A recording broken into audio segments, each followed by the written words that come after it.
India کے شہر آگرہ میں مغل امپائر کے آرکیٹیکٹس کا ایک ایسا شاہکار موجود ہے جس کو آج پوری دنیا تاج محل کے نام سے پہچانتی ہے۔ 42 ایکڑ پر پھیلا دور سے ہی چمکتا ہوا یہ مقبرہ جہاں اپنے اندر خوبصورتی کے باغیچے سجائے ہوئے ہے، وہیں اس کے اوپر غم اور اداسی کے کئی بادل ابھی تک منڈلا رہے ہیں۔ زیم ٹی وی کی ویڈیوز میں ایک بار پھر سے خوش آمدید۔ ناظرین، لگ بھگ 400 سال پہلے بنائی جانے والی یہ خوبصورت بلڈنگ جہاں اپنے دور کی سب سے بڑی اور سب سے شاندار بلڈنگ ہوا کرتی تھی، وہیں آج اس کو دنیا کا 7واں عجوبہ بھی مانا جاتا ہے۔ اس عالیشان اسٹرکچر کو بنانے میں 20,000 مزدوروں نے دن رات خون پسینہ بہایا، اور وہ بھی 1 یا 2 سالوں تک نہیں بلکہ پورے 22 سالوں تک۔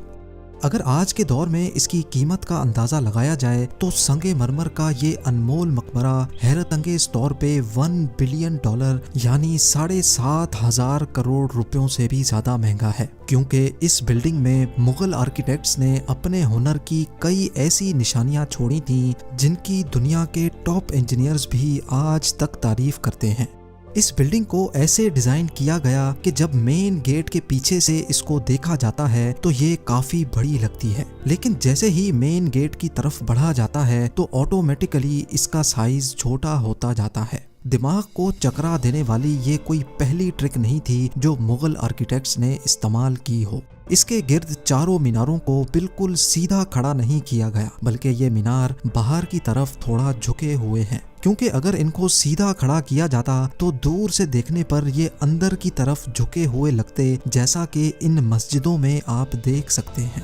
ان میناروں کو باہر کی طرف جھکانے کا ایک اور ریزن بھی تھا، اور وہ یہ تھا کہ خطرناک ارتھ کوئک کی صورت میں اگر یہ مینار گریں بھی تو یہ باہر کی طرف گر کر تاج محل پر ایک آنچ بھی نہ آنے دے۔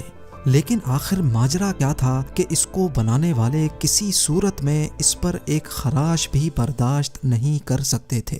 تاج محل کے وہ کون سے راز تھے جن کو 400 سال پہلے چھپانے کی کوشش کی گئی تھی، اور جب اس دور میں کنکریٹ یا اسٹیل ہی نہیں ہوا کرتا تھا تو آخر اس عالیشان مقبرے اور اس پر موجود 40 میٹر اونچے ڈوم کو کیسے بنایا گیا؟ یہ سب اور اس سے بھی زیادہ آپ جان سکیں گے آج کی اس اسپیشل ویڈیو میں۔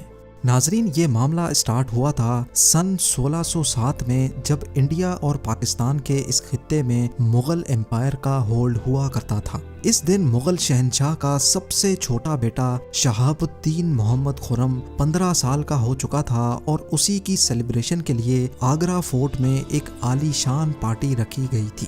خرم مغل شہنشاہ کو سب سے زیادہ عزیز تھا، اسی وجہ سے اس کے ہر جنم دن پر اس کو ہیرے جواہرات اور سونے سے تولا جاتا تھا، یعنی جتنا وزن شہزادے خرم کا ہوتا تھا اتنا ہی خزانہ اس کے نام کر دیا جاتا تھا۔ لیکن اس جنم دن پر کچھ اور بھی خاص ہونے والا تھا۔ مغل شہنشاہ نے شہزادے خرم کی شادی اپنے ایک وکیل کی بیٹی کے ساتھ کر دی جس کو ممتاز محل کے نام سے جانا جاتا ہے۔ ممتاز اور خرم کو پہلے دن ہی ایک دوسرے سے بے انتہا محبت ہو چکی تھی، اور اس وقت یہ کسی کو بھی معلوم نہیں تھا کہ اس محبت کا بول بالا ہمیشہ کے لیے رہنے والا ہے۔ اگلے 10 سالوں تک شہزادے نے کئی جنگیں لڑیں اور ان میں بھرپور کامیابی بھی حاصل کی۔ اسی وجہ سے شہنشاہ نے خوش ہو کر ان کو شاہ جہاں کے لقب سے نوازا، جس کا مطلب ہے دنیا کا بادشاہ۔ شاہ جہاں کی ٹوٹل 6 بیویاں تھیں جو آگرہ فورٹ کے حرم میں ہی رہتی تھیں۔ ان 6 میں سے شاہ جہاں سب سے زیادہ محبت ممتاز سے کرتے تھے، اور یہی وجہ تھی کہ ان کا زیادہ تر وقت ممتاز محل کے ساتھ ہی گزرتا تھا۔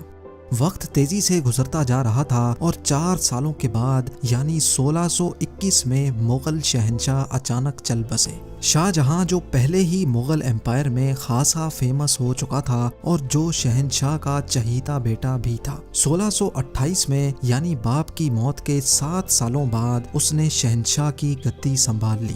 پوری مغلیہ سلطنت اپنے نئے شہنشاہ سے بے حد خوش نظر آتی تھی۔ یہ وہ پیریڈ تھا جب مغل امپائر اپنے پورے عروج پر تھی، یعنی پورے انڈیا پاکستان کے ساتھ ساتھ افغانستان کے بھی کئی حصوں میں مغلیہ سلطنت کا راج ہوا کرتا تھا۔ سارے فیصلے شاہ جہاں خود کرتا تھا، جبکہ ممتاز محل پیچھے رہ کر شاہ جہاں کو مشورے دیا کرتی تھی۔ لیکن کسی کو بھی اس بات کا علم نہیں تھا کہ یہ خوشیاں عنقریب ماتم میں بدلنے والی ہیں۔ گدی سنبھالے ابھی 1 ہی سال گزرا تھا کہ ایک بار پھر سے مغل امپائر کو دشمنوں کا سامنا کرنا پڑا۔ اگلے 2 سال جنگ چلتی رہی اور شاہ جہاں کو اس جنگ میں بھی بھرپور کامیابی نصیب ہوئی، لیکن شاہ جہاں ابھی اس کامیابی کا جشن مناتے کہ ان کو ایک افسوسناک خبر سے آگاہ کیا گیا۔ ممتاز محل جو کہ شاہ جہاں کے 14ویں بچے کو جنم دے رہی تھی، اس کی حالت بگڑ گئی اور 17 جون سن 1631 کو وہ نہ چاہتے ہوئے بھی اس دنیا سے چل بسی۔ پوری مغلیہ سلطنت کا جشن دیکھتے ہی دیکھتے ماتم میں بدل گیا۔ یہ خبر جو شاہ جہاں پر آگ بن کر گری تھی، اس نے تو جیسے ان کی دنیا ہی ختم کر ڈالی۔ شاہ جہاں کی سب سے پہلی محبت اور ان کی سب سے عزیز بیوی ممتاز محل اس دنیا سے رخصت ہو چکی تھی۔ کہا جاتا ہے کہ اس غم کی پرچائی نے شاہ جہاں کو کالے اندھیروں میں دھکیل دیا تھا۔ اگلے 8 دنوں تک انہوں نے کچھ نہیں کھایا اور اگلے 2 سالوں تک نہ کوئی موسیقی سنی اور نہ ہی پرفیوم لگایا۔ ممتاز محل نے مرنے سے پہلے ایک آخری خواہش کی تھی۔ وہ چاہتی تھیں کہ ان کی قبر دنیا کے سب سے خوبصورت مقبرے میں بنائی جائے۔ اس ٹاسک کو اور ممتاز محل کی آخری خواہش کو پورا کرنے کے لیے شاہ جہاں نے اپنی ساری دولت اور پوری زندگی وقف کرنے کا ارادہ کر لیا۔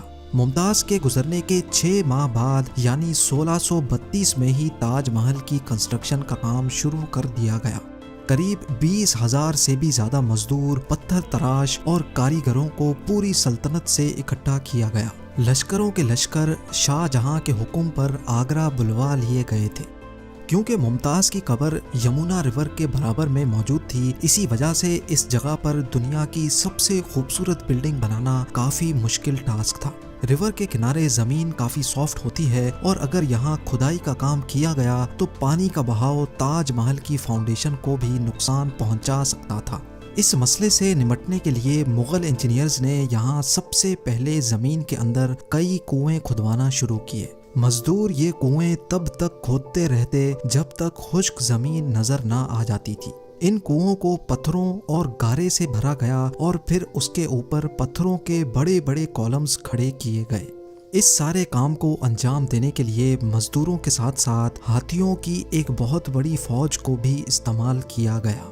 مغل انجینئرز کی یہ ٹرک کام کر چکی تھی اور اب ایک ایسی مضبوط فاؤنڈیشن تیار تھی جو نرم زمین پر بھی فولاد بن کر کھڑی تھی۔ فاؤنڈیشن کے بعد اب باری تھی ایک ایسے بلڈنگ ڈیزائن کی جو آج سے پہلے کسی نے بھی نہ دیکھا ہو، ایک ایسا ڈیزائن جو پچھلے سارے ریکارڈ توڑ ڈالے۔ تاج محل کے ڈیزائن کا آئیڈیا شاہ جہاں نے اپنے باپ دادا کے مقبروں سے لیا تھا۔ باپ کے مقبرے سے میناروں کا آئیڈیا لیا گیا، دادا کے مقبرے سے بلڈنگ کور کا آئیڈیا لیا اور اپنے انکل کے مقبرے سے ڈوم کا آئیڈیا لیا تھا۔ اور جب ان سب کو کمبائن کیا گیا تو ایک شاندار اور عالی شان ڈیزائن ابھر کر سامنے آیا۔ بلڈنگ کے اسٹرکچر کو بنانے کے لیے لاکھوں نہیں کروڑوں اینٹیں موقع پر ہی بیک کی گئیں۔ یہ سب اتنا آسان نہیں تھا اور اس میں لا تعداد پیسے بھی بہائے جا رہے تھے۔ ہر گزرتے دن شاہی خزانہ تیزی سے خالی ہوتا جا رہا تھا، لیکن شاہ جہاں کو کسی چیز کی پرواہ نہیں تھی، بس ان کو یہ کام ہر قیمت پر کمپلیٹ کرنا تھا۔ کہا جاتا ہے کہ تاج محل کی کنسٹرکشن میں اتنے زیادہ لوگ لگائے گئے تھے کہ ان کی وجہ سے آس پاس کے علاقوں میں کھانا پینا ختم ہو گیا تھا۔ 20,000 مزدوروں اور کاریگروں کی ڈیمانڈ پوری کرنے کے لیے شاہ جہاں نے آس پاس کے تمام علاقوں سے اناج آگرہ منگا لیا تھا۔